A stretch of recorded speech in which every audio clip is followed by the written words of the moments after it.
All right, and welcome back to the 12's podcast's manga section. You know how I'm coming. We always doing it week by week to bring you the best of the best as we can. Today we just got chapter 1092, Tyrant Kuma's Rampage throughout the Holy Land.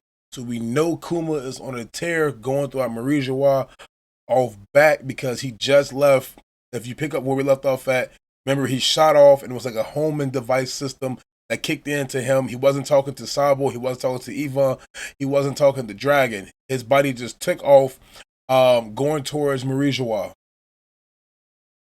And I'm pretty sure that this chapter is going to reveal that, of course, of him landing there and going back to it. This happened a little while ago when we got introduced back to it before we got back to the Straw Hats Adventures.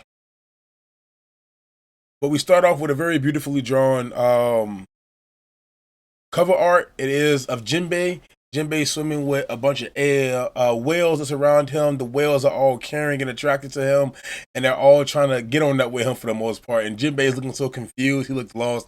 It's actually a good one for this one because they're trying to cozy up to him. But I do appreciate the cover arts every time a cover art is dropped. But let's get right into it, baby.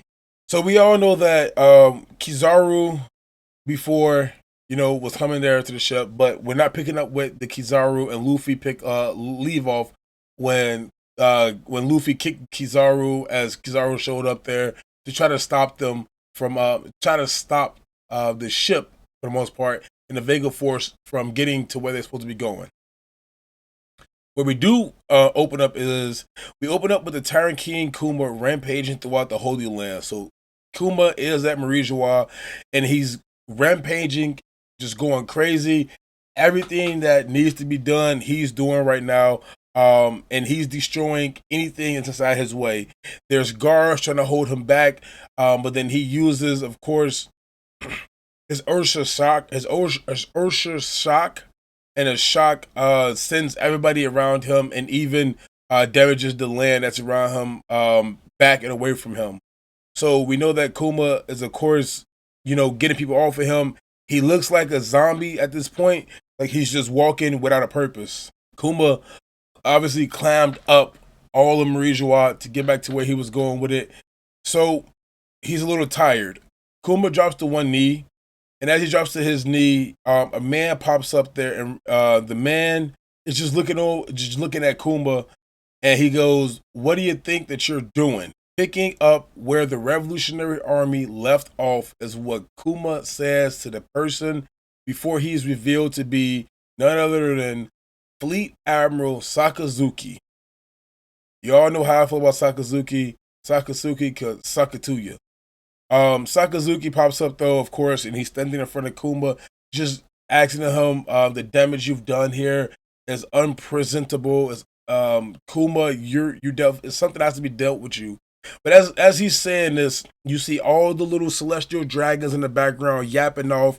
Oh, do something about him. Do something about him. Take that man down. Destroy him. Take care of Kuma. Sakazuki just looks like he's done talking, and it's time to go all out.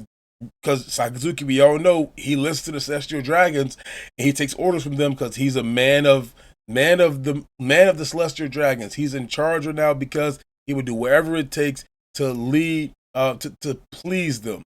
So Sakazuki comes out, enough talking with it, and he goes in for a Hellhound.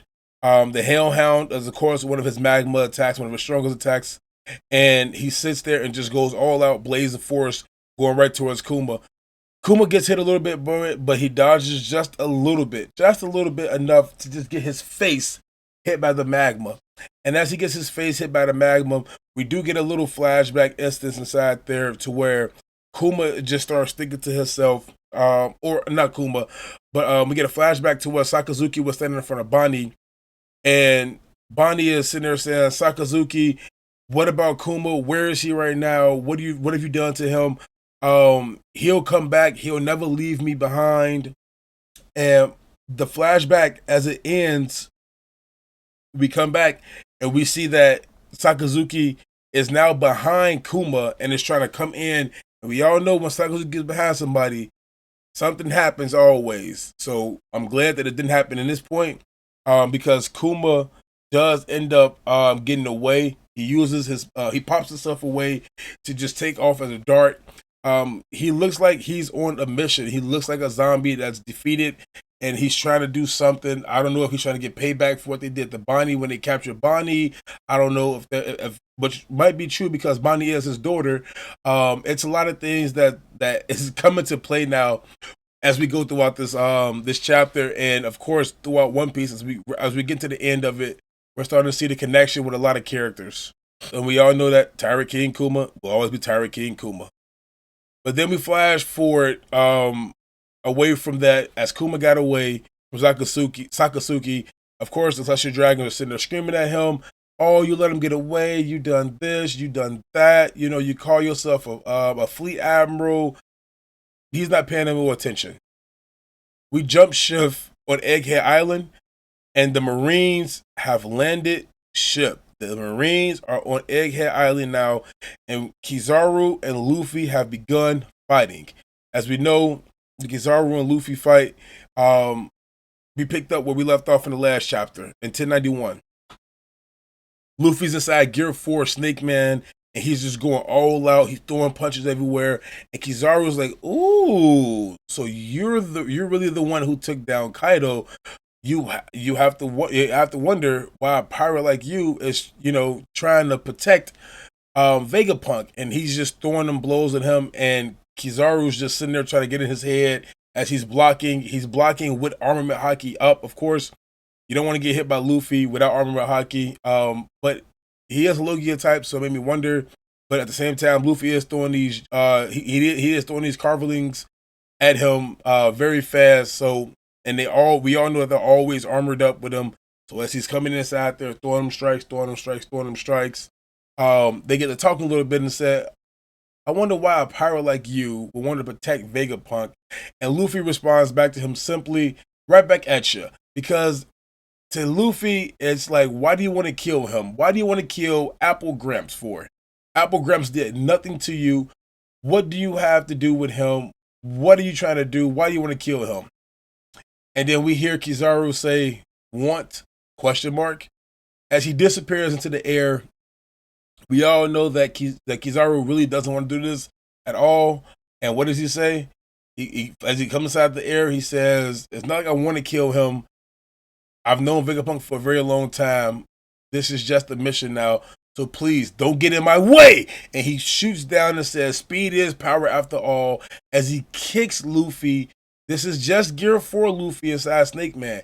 He kicks Luffy back as he's guarded up, but he sends him flying back through the Vega Force, as the Vega Force is carrying Bonnie, is carrying Lilith, and is carrying Frankie along with the Thousand Sunny. So for him to get kicked through it, of course, the Vega Force is now done with, and it starts to fall to the ground. As it's falling to the ground, the Vega Force is obviously for the blow up now because it was hit, it failed, it's done with now, and once it goes kaboom and blows up, everybody gets sent flying. Lilith's sent flying, Frankie's sent flying, Bonnie's sent flying, Luffy's all the way out of the levels, out of the area they're in right now, and so we have to wait to see what happens with Luffy.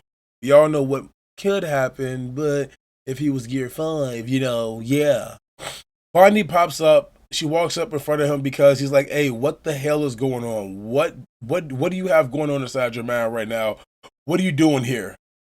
And Kizaru just looks at her and is like, "I'm here on orders to eliminate Dr. Vegapunk. You should stay out of it because you want to get him too, right? So don't get in the way."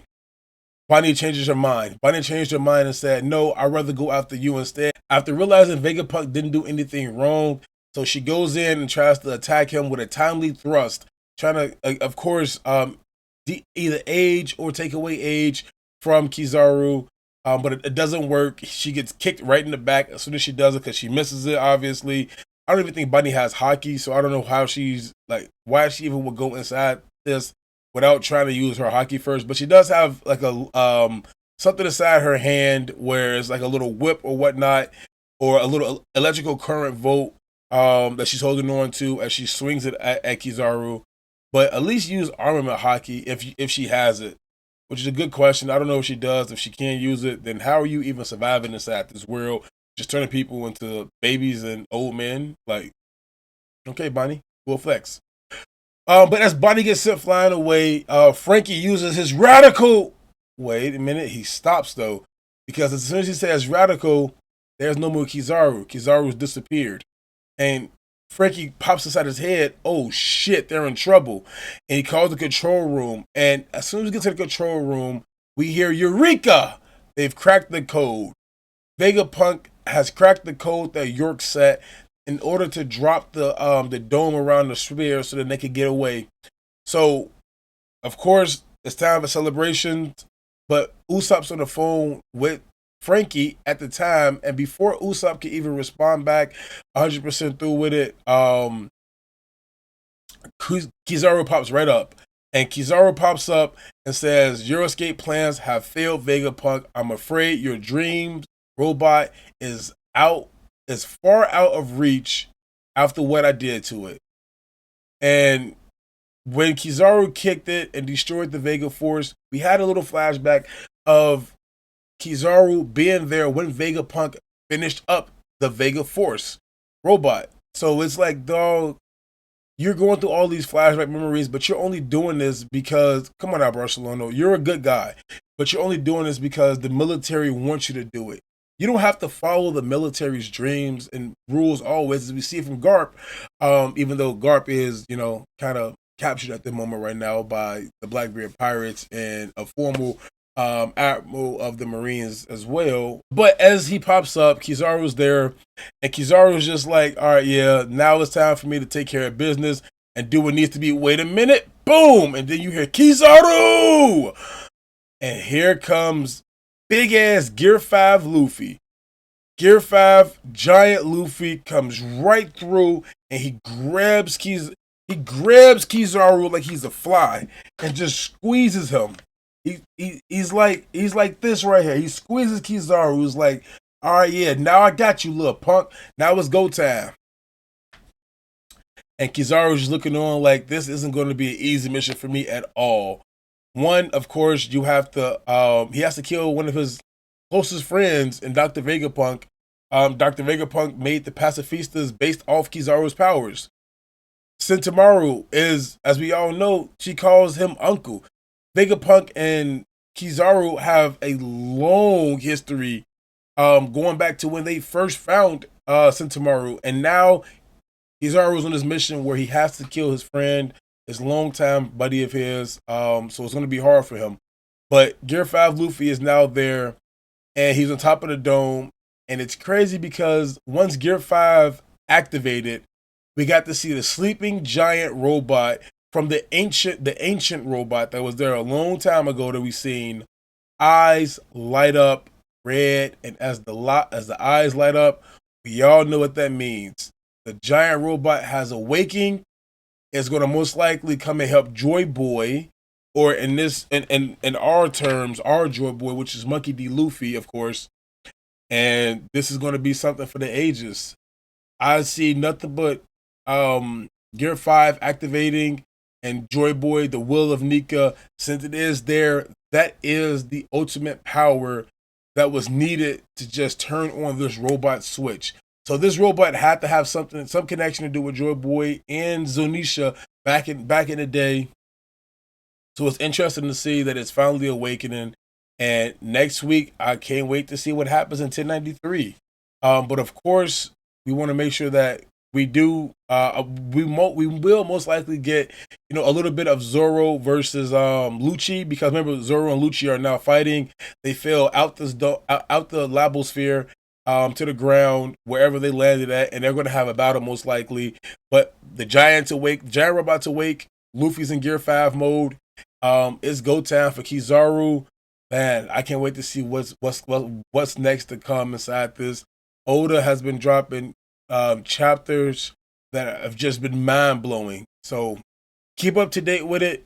Stay in tune. And of course, if you like the video, hit the like button down below. If you want to get notified every single time, turn that notification bell on. But in order for you to do that, make sure you guys subscribe to us first. 1216 Podcast is on the way up, all the way up to the top. And you know where to check us out here. Tell your friends, tell your nephews, tell your nieces, tell your aunties, tell your grandparents. Get in tune with the 1216 podcast as we are taking over the world. Peace.